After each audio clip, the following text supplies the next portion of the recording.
Victor Thorn, welcome to the program. It's great to be here, Russell. Thanks for having me on. Victor Thorn is a controversial author of well over 50 books. He's a regular on the talk show circuit, and by popular demand, he's here today. In today's conversation, we'll focus on his three-part series, Hillary and Bill, Part 1, Sex, Part 2, Drugs, and Part 3, Murder. This series is the most comprehensive examination of the Clinton marriage ever compiled, with over 1,000 pages of sourced, documented information.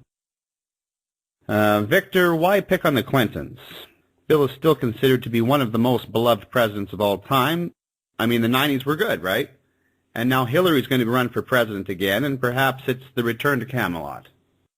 Yeah, well, if that was Camelot under the Clintons, then Camelot's a nightmare because I remember the 90s, and when we reminisce now about the olden days, they always seem more romantic and so forth. But living through them, it was scandal-ridden from even before he became president. And why should we talk about the Clintons now? Well, even though they're, the election's not until next year, being that it's April Fool's Day, it seems like every day from now until the election next year would be a big joke on the American public, because why would anybody, Republican or Democrat or Independent, vote for Hillary Clinton, especially the Democrats?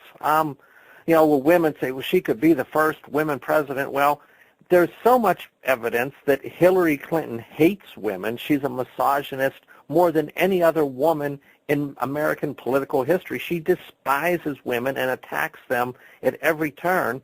Democrats could say, well, we're anti-war, so we don't want a neocon in there. Well, Hillary has been a neocon and is a neocon and was a neocon under President Obama as his Secretary of State.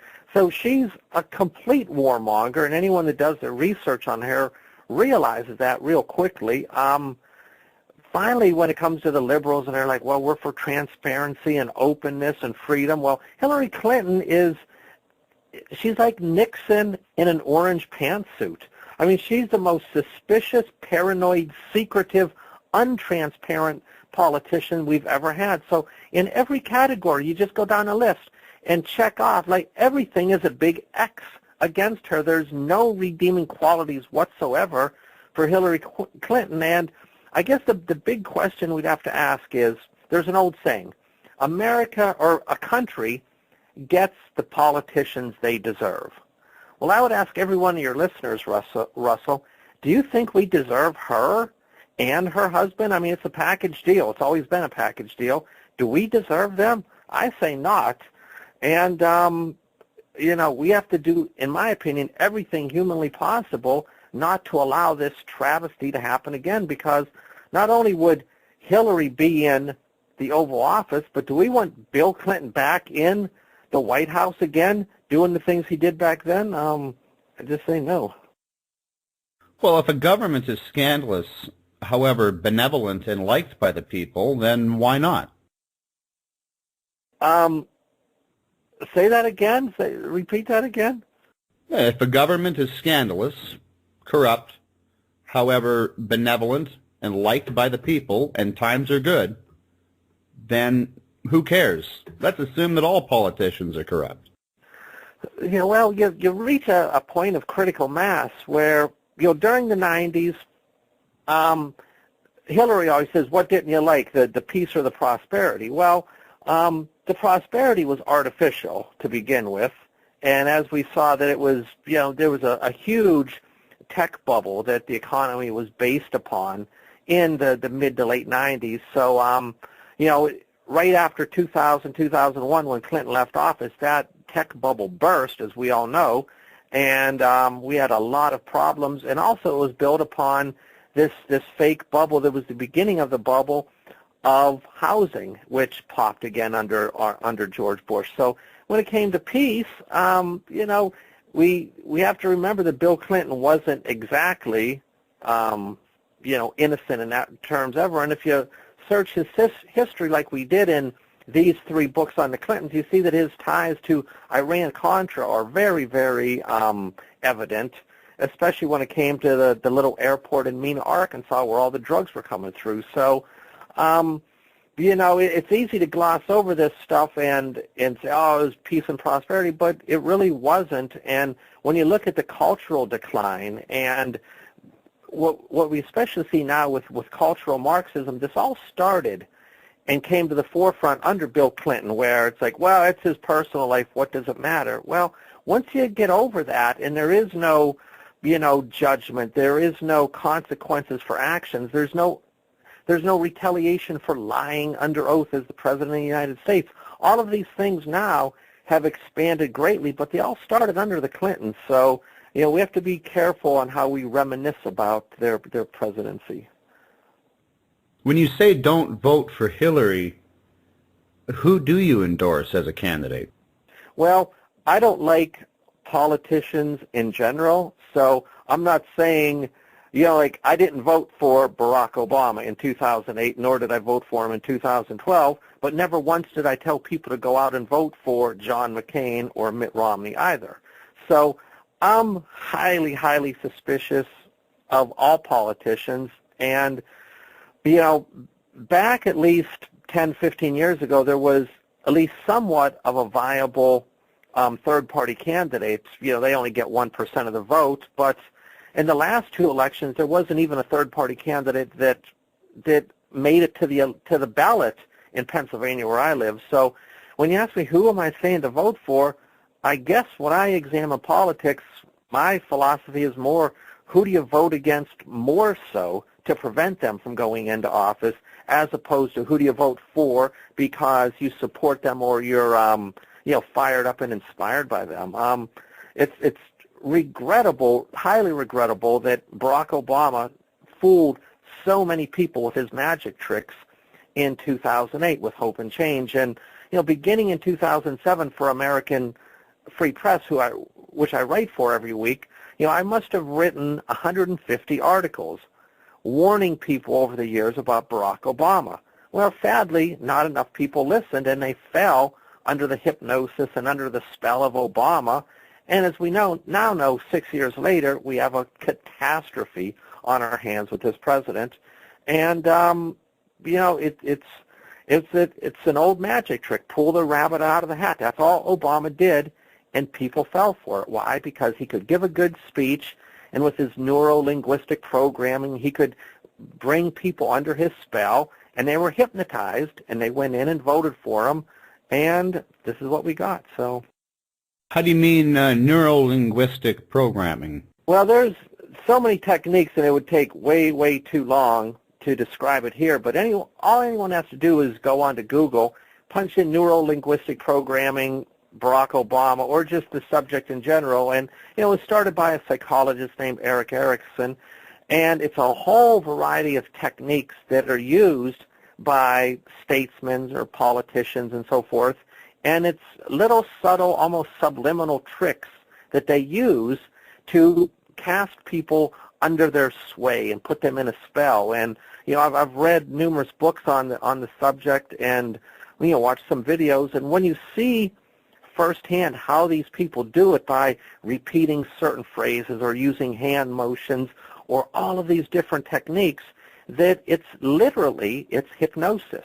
And Barack Obama became a master magician at learning all of this stuff. And, you know, Barack Obama's not an intelligent guy. What he is he's good at reading a teleprompter. And between reading the teleprompter and NLP techniques, he fooled way, way, way too many people. Some of them who've wised up by now. Others who, out of, you know, sheer ego or embarrassment, still won't admit the dramatic mistake that they made. But yeah, we have to be smarter than this. We can't live in children's world and fall for such, essentially what it is stage magic. So I think most people have come to realize that Barack Obama isn't a great president. He's certainly not going to be put on Mount Rushmore. Well, that's good. That's good. Well, let's talk about the first book first. Sex. What perversions are the Clintons into? Well, the book opens with a chapter on a woman named Juanita Broderick. And without exaggerating, quite literally, Bill Clinton raped her. Not only did he rape her, but he nearly bit her lip off in the process. Now, this is an old, not that I know anything about rape firsthand, but in studying this book, what I learned was that a lot of rapists, they'll go down and they'll bite their victim on the mouth to prevent them from screaming. Well, Bill Clinton nearly bit off the lip of Juanita Broderick while he was raping her. Now, may I stop you there? Sure. Was this not an allegation that she made like 20 years later? Actually, this stuff came out many years later, but she was making these allegations shortly after the fact, within days of it. And, when Bill Clinton, according to her story, when Bill Clinton was done raping her, her lips were swollen and bleeding, and Bill Clinton gets up, he starts putting his clothes back on, and he says, "You better get some ice for that mouth of yours." And this is the callousness of the Clintons that, Juanita Broderick isn't the only one by a long shot. This book is, 200 and some pages long, and it goes through case after case after case of women like Paula Jones and Kathleen Willey and Jennifer Flowers and on and on and on. And the women that spoke out about it later came under the attack machine of Hillary Clinton and her thugs. So this isn't like Hillary didn't know what was going on. She knew precisely what was going on the whole time. And in fact, I make the contention in this book that what they had was really a prearranged marriage, because the powers that be that saw the potential in Bill Clinton and wanted him to become president also realized what a serial psychopathic sexual predator that this guy was. They needed someone to be his fixer and his handler and someone to clean up the messes.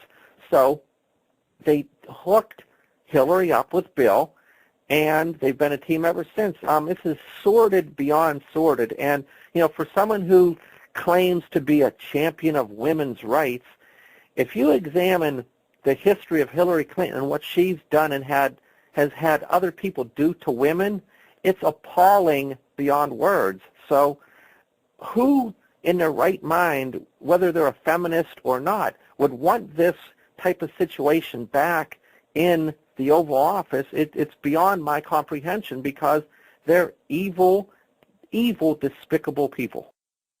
Yeah, then why would the powers that be pick people like the Clintons? Couldn't they pick other people without such a shady past? Well, when you get to the highest echelons of power, you have to understand that global politics is an organized crime syndicate. It can't be said any simpler than that. So if you're running the Gambino crime family or anything like that, you're not going to get an altar boy to be Don Corleone. You need people that are willing to, in magic, it's called, you have to be willing to kill the parakeet. In other words, when you have a parakeet in a cage and then the parakeet disappears and everyone's like, wow, what happened to it? Well, what happens is the parakeet falls through a trap door and it gets crushed and killed underneath it. Well, a lot of people would say, I don't want to kill the bird. Well, the Clintons and those who know the handshake are willing to kill the bird, and way, way, way beyond that. So if you're running an organized crime syndicate, you want people like the Clintons who are willing to do anything as part of your team, and they are willing to do anything. Well, Bill Clinton must have been in a privileged position. Tell me about his family origins. Well, that's the big question of book one, the sex book, is who was Bill Clinton's real father? And we know his mother. Okay, that's a given. But this story about, she had this little affair with this man, and then he got in a car accident and died shortly before Bill was born. When you look in and you start adding everything up, the timeline doesn't add up. The circumstances doesn't add up. Now, I don't have the ultimate answer for this, but I raise a lot of questions in saying that this man who's contended to be his real father isn't. Now, who is? Why is Bill Clinton, this guy that was born in nowhere, Arkansas, to a single alcoholic mother, why was he selected to be the President of the United States? Well, you have to have some pretty high bloodlines involved there to reach the pinnacle of power in this country. And sadly, I can't answer the question definitively. I have some ideas of who his father is, which, I don't really want to divulge because I can't back it up. But let's just say it's from, a very powerful political family that's been in existence for many, many, many decades, and that's who I would trace it back to. Such as maybe perhaps a Rockefeller. I'm not going to say, but but it's one of those families with huge, huge amounts of power. How about Hillary Clinton's parents? Now, see, she's not of the inner circle by any means necessary. She, a middle to upper middle class family. Nothing remarkably special about them, actually. What set Hillary apart from all her other cohorts in high school and especially in college was that she was willing to push the envelope as far as it had to be pushed, and she proved it to people. Few people know that she cut her teeth working on the Nixon impeachment hearings, and she was one of the few people that actually got to hear the Watergate tapes. She ended up getting fired from the committee because she was so deceitful, and the person that fired her said, this woman can't be trusted. But even in her college days, with Operation Chaos and so forth, that, she infiltrated a lot of groups, and she just really proved to people in power that she could be someone that was willing to work for them and go all the way. And what happened was that once they got her in their clutches, they set... See, Hillary in her earliest days didn't know the way the game was played ultimately. So what they did was they roped her into a few quick scandals like the cattle trading futures, where she made literally $100,000 overnight, and a few other things like Whitewater and so forth. And what they did was they got her in already. So they had all of this stuff hanging over her head, and the deeper she got in, the more things they had to hold over her head. So they really trapped her, and when she finally learned how the game was played, well, it was already too late at that point. So, in for a penny, in for a pound at that stage. A question from the audience here.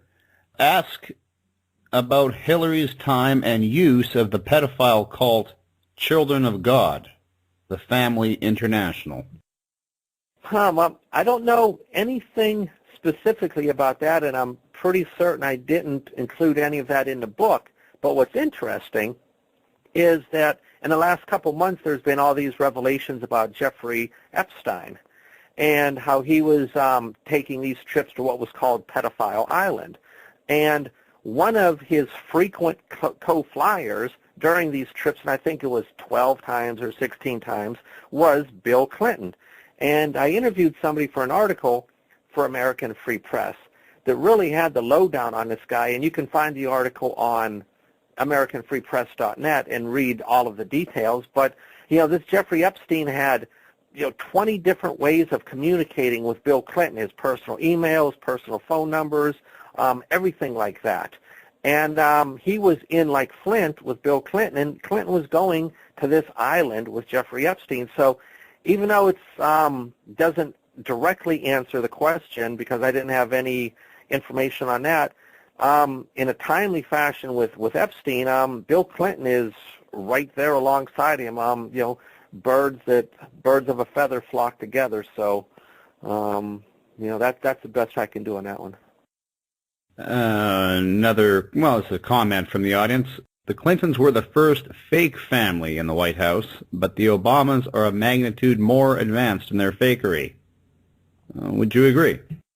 Oh, that's very interesting, and yeah, that goes back to what I said at the top of the show here, was that the Clintons had a prearranged marriage, in my opinion. I think there's a lot of evidence to back it up, and with Bill's taste in women, there's no way that he would be attracted to Hillary. What happened was essentially that he was told by his handlers that, look, you're out of control. You need someone that's going to clean up your messes after you. And he reluctantly agreed to it.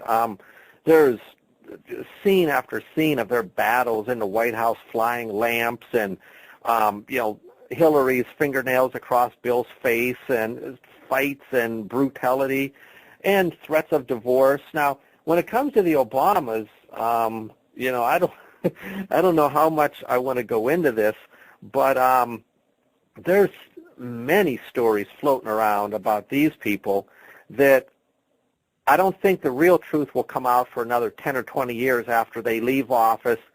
And you know how this happens, that, with John Kennedy, it wasn't until 10, 20 years later that, Marilyn Monroe and all the real stories came out. So all I can say is I think there's a total freak show going on inside that White House. And what you see as Barack and Michelle Obama, there's much, much more to the story than meets the eye. Do you think Michelle is a man? I've obviously seen those videos, and I wouldn't go on your radio show and say that definitively. But, those are some of the illusions that people are making. And, there's also, like Joan Rivers right before she died. There's that famous quote where she called Michelle Obama a transvestite. And there's tons of evidence, especially, what the heck's his name now? I forget his name, but, Larry Sinclair, who wrote a book, devoted an entire book to his homosexual affair with Barack Obama and also their use of cocaine together. And I've interviewed Larry Sinclair twice about this subject, and to me anyway, he was very believable. I know writers from American Free Press that have met him personally on a number of occasions and believe his story. So that's why I'm saying there's more to this story than meets the eye. Book 2, Drugs. How are the Clintons involved in drugs? I know that he smoked, but he didn't inhale.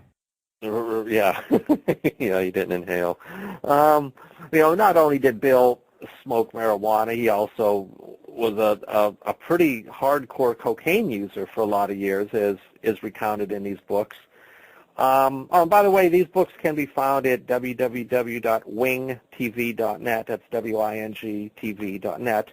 But, and these stories are backed up by much more than I can give right now just because of time. But the biggest story about drugs reverts back to a place called Mena, Arkansas. And to tell this whole story, when Ronald Reagan was elected, George Bush Sr. was the vice president. And Bush and his buddies wanted to start this war down in Central America, but Congress, because of the Boland Amendment, said no. They weren't going to give them the funding. So they needed to find alternative sources of money. Well, one of the biggest ways of doing that, of course, is drugs. There's also arms trafficking is also another source of revenue. But the big question was, well, how are we going to do this?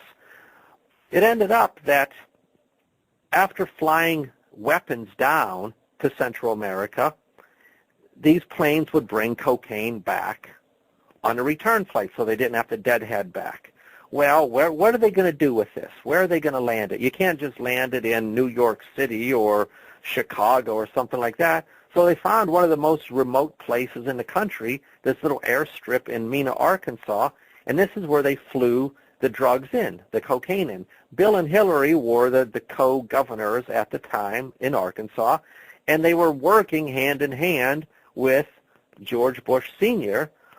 All the way back into the early 80s. So when you see the Bushes and Clintons and you think, oh, they're political opponents, these people have been on the same side for decades and decades, and to this day, the Bushes and Clintons are very friendly with one another, where, Bill Clinton a few years ago said that George Bush Sr. was like the father he never had. That's a pretty bizarre statement. But so anyway, they were running the drugs into Mena, and from there they were dispersed to, points across the country, especially Los Angeles in the mid to later 80s, and that was where the whole crack epidemic started. And I was living in L.A. at the time and saw firsthand the devastation. It was atrocious what was happening in L.A. at the time. But so now there's all this money coming into Arkansas from the drugs, and Bill Clinton is laundering it through the BCCI, the Bank of Criminals and Corruption. He also established this slush fund, which was called the Arkansas Development Finance Authority, which was, in essence, basically like the Clinton Foundation is today. Unaccountable.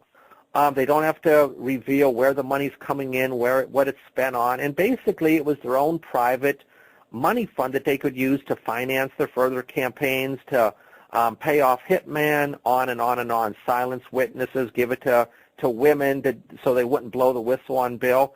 And the MO that they were using back in the 80s is, in essence, the same one that Hillary's still using today. She has her own private email service.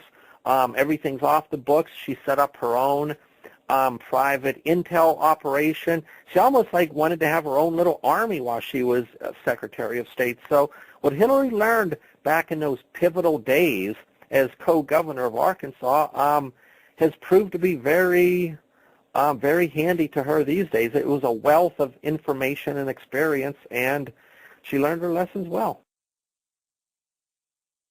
I have another question from the audience here. What happened to Wing TV? Wing TV was on the air from 2004 until 2007, and it disbanded. It became it was all-consuming. I can say it was all-consuming. That other than working at an outside job, basically everything revolved in around Wing TV. It just took up the entire day, and after 4 years of that, we disbanded it, and it's Wing TV is still there, but it's now just a bookstore with not only my books, but probably 230, 240 or so total of books, videos, CD-ROMs of various authors, that books that were important to me over the years, that helped shape my view of the world. And a lot of them are books that are from the 80s or 90s that really go into the inner workings of the New World Order and conspiratology. And I hate to say it, but these kind of books aren't being written today anymore. There's obviously tons of information on the internet, but when it comes to books, these books that were written by the masters back in those days, we don't have writers like that anymore. So that's why I carry those and try to keep them in circulation. Another question from the audience. Ask Thorn why he savagely attacked Jeff Rense. Did you go after Jeff Rense with a knife or something, or what happened? No. I would say go to wingtv.net, and on the top of the website there's a little link. It says Hall of Shame, and it covers not only Jeff Rense but a lot of other people in those days. And we took a lot of heat back in those days. We were extremely controversial, but the gratifying aspect is that in the 10 years since those days, I can't tell you how many times people emailed me or talked to me on the phone or even in person and said, "Boy, I was outraged when you were going after Alex Jones or Jeff Rense or blah blah blah, and I couldn't stand that you were doing that." But in the years ensuing since then, and I've done my own research, I realized that you were right. And people have come up to me and they've said every single one of them that you went after, you were right about. And it, it meant a lot to get this feedback years later, because at the time, man, we were, in the line of fire. So I stand by all of it. I don't discount any of it. I don't apologize for any of it. And I think I'm exactly spot on in all of it. In your books, you talk about Monica Lewinsky's possible role as a dual agent for a foreign intelligence service. Do you think that woman's smart enough to have pulled that off? I don't think she herself was smart enough by herself to do it, but I think people in the upper echelons of power most certainly were crafty enough and clever enough to arrange the situation that, I go in the murder volume, book 3, I reach a point where I say the Clintons wanted the Monica Lewinsky scandal to become national news. Now, every person listening to this that's not familiar would say, Victor Thorn's completely insane. It was the biggest scandal of any president ever. Why would they deliberately want this to happen? But if you understand the way the Clintons operate and, writing 3 books about them, and literally I'm sitting in my office right now, and on both sides of where I'm sitting, I call it the Clinton Library. I have about 60 or 70 books on the Clintons that I used as research for these 3 volumes. So I know the Clintons about as good as almost they know themselves, or the people closest to them, and I understand the way they work. And when it came to the death, you could call it the murder of a guy named Ron Brown, who was the Commerce Secretary, the Clintons were getting a lot of blowback from this, so much so, especially from the black community, that it was getting ready to explode. And I contend in this book that to distance themselves and to create a new script in the media, that they deliberately allowed the Lewinsky scandal to come there, because as soon as this happened, the next day everyone was like, Ron Brown, who? He was completely erased off of the landscape, and every newspaper telecast, radio show, everything in the world was Bill Clinton and Monica Lewinsky. And yeah, they took a lot of heat for it, but it was better than murder. And this is the way these people think. They operate as if the political realm was a chessboard, and they're always 2, 3, 4, 5 moves thinking ahead in advance. So this is, to understand the Clintons, you have to understand their psychology. And they're not stupid people by a long shot. They're as crafty as they come, and this is how they do it. This is how they stay in power, and this is how they survive, as they think way ahead of everybody else. Audience question: I would like to know more about the Clinton Foundation and who their donors are, and when or if she will ever disclose who they are, her being Hillary Clinton. Well, that's the big question, and as I said earlier, is they don't have to disclose who the donors are. Now, I'll bet you dollars to donuts that there's a lot of donors from China and donors from Saudi Arabia and on and on and on, because why would I say that? Well, Bill Clinton's 1996 re-election campaign was funded hugely by Chinese donors.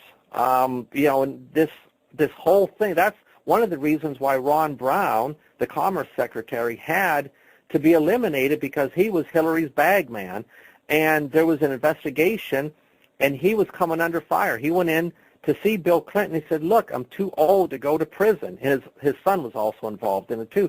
He says, I can't go to prison. Get me out of this. And the Clintons always need a fall guy, so they don't have to take responsibility for their actions. Bill Clinton told him no. And Ron Brown then said, if I go down, I'm taking the whole house of cards down with me. Well, a few weeks later, Ron Brown's plane crashed. It was called spoofing. It was deliberately crashed, and he was eliminated. So getting back to the question, that these are the kind of donors that the Clintons don't want anybody to know about. More so is they don't have to disclose how the outgoing money, where that goes to. So, for next week's American Free Press, I wrote an article about Hillary running an off-the-books intel operation while she was Secretary of State. Well, how does she pay the people? Obviously, she can't go to the State Department and have them start writing out checks to all of these people like Sidney Blumenthal, because there would be a paper trail. So what do? They pay them off the books from the Clinton Foundation, and voila, nobody can find it. It's kind of like Hillary wiping clean her server. This is the way they work. This is the way they've always done it. And it shouldn't surprise anybody. So, going back to the beginning of the show, when you say, why shouldn't people vote for Hillary Clinton, everything I've said so far in this interview points to these are sneaky, furtive, paranoid, corrupt individuals that know every dirty trick in the book. They've written the book a lot of the times on how to do this stuff and get away with it. When Bill Clinton faced against George Bush Sr. for his re-election campaign, the Clintons became backed by the Israeli money.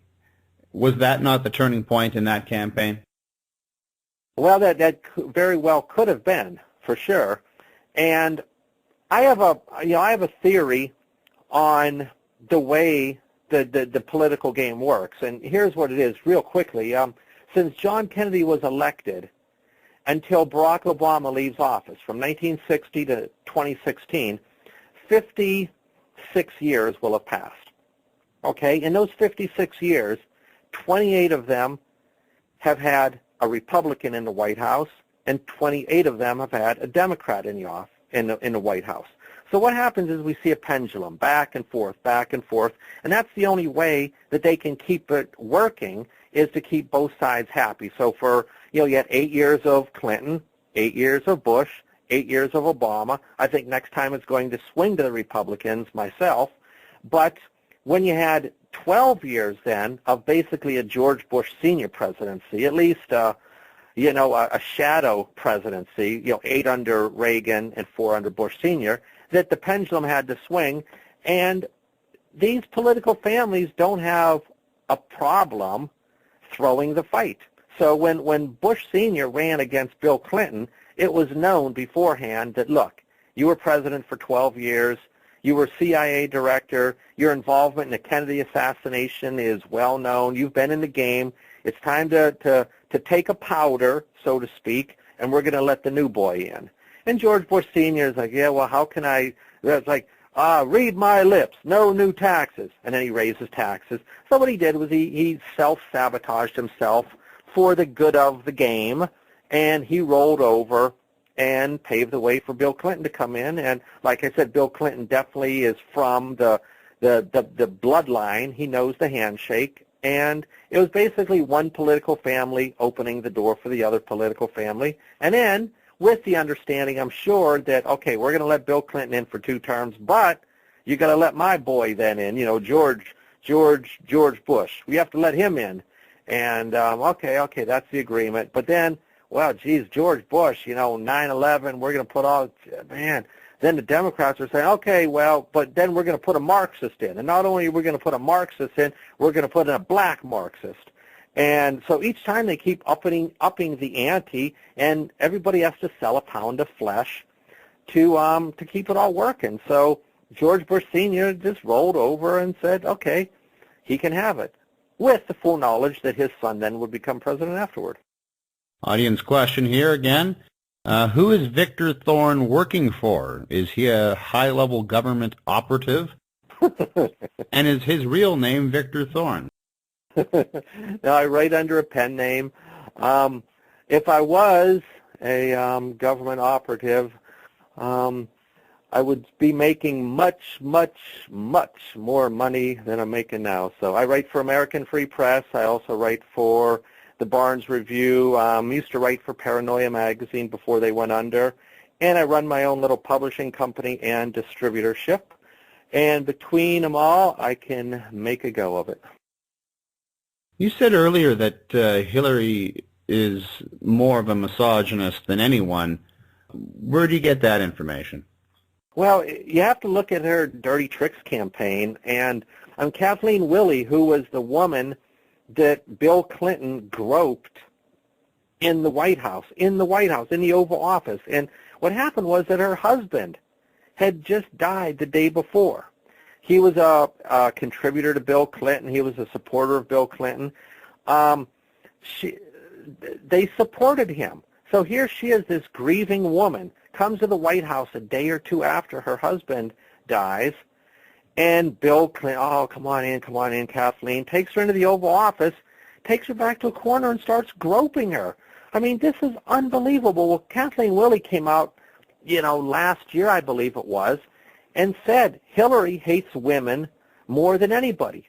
And no, this was right after the 2012 election. She came out and said, this whole war on women storyline that was going on, and she says Hillary Clinton hates women more than anyone. Well, I knew that way before Kathleen Willey ever said it, because the whole book number 1, the sex volume, has incident after incident after incident where these women that were sexually molested or raped or abused by Bill, what they use is the nuts and sluts defense. Well, they're either nuts or they're sluts. Or James Carville, says, "Oh, drag a $10 bill through a trailer park, you never know who you'll find."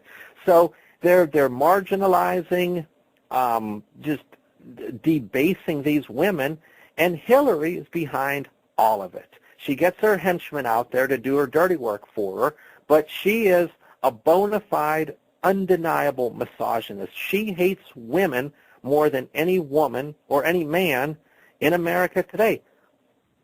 It's just appalling. 1,000 pages is a lot of pages. To put that into perspective, Russ Baker's Family of Secrets, I think, is roughly about 500, and that's on the Bush family. 1,000 pages on the Clintons, well-researched, of course. It's quite incredible.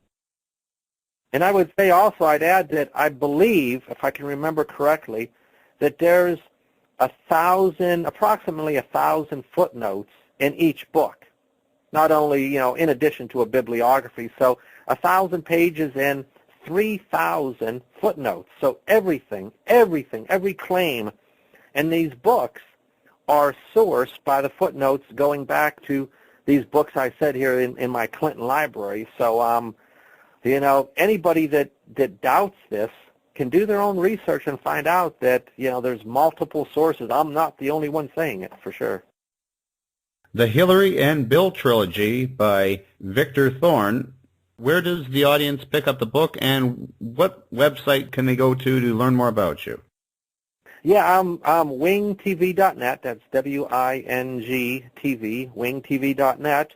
And the 3 Hillary books are there, all of my recent works, and I keep churning them out. So, there's tons of conspiracy stuff, 9/11 and so forth, but also, branching off into more esoteric subjects, which is the magic behind conspiracies. And, what I've done is I've written literally about every major conspiracy there has been. And what I've done now is I've evolved past that into the realm of the magic behind it. And this is, to me, even more interesting because you can understand the nuts and the bolts of, when was John Kennedy assassinated, the 3 tramps, and all the statistics and the information. But what I've been researching lately is the magic behind it, and this is, truly fascinating because once you learn the nuts and bolts, it's like, well, how does this really operate? How? And these are the books that explain it, and it's unbelievable. It's if you think the conspiracy world is big, the magic world behind it is infinitely even bigger than that. And people call it the occult, whatever word, terminology they want to use. This is the real deal here. So, we have the mainstream news where we see the fake stories going on. Then you go behind that veil and you see the conspiracies going on. Well, in these esoteric books I go the veil behind that and show you the real machinations and the blood and guts of what's going on and how they do it. And it's amazing. Have you ever had a conspiracy over the years that you've come to disbelieve? Well, that's a good question. No one's ever asked me that. I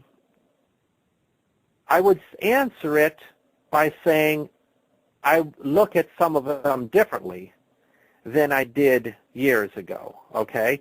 And, World War II maybe would be the best example where, just because of my naivety in the earlier days, and the lack of education that they give us in not only high school but at colleges, and they don't tell us the true story.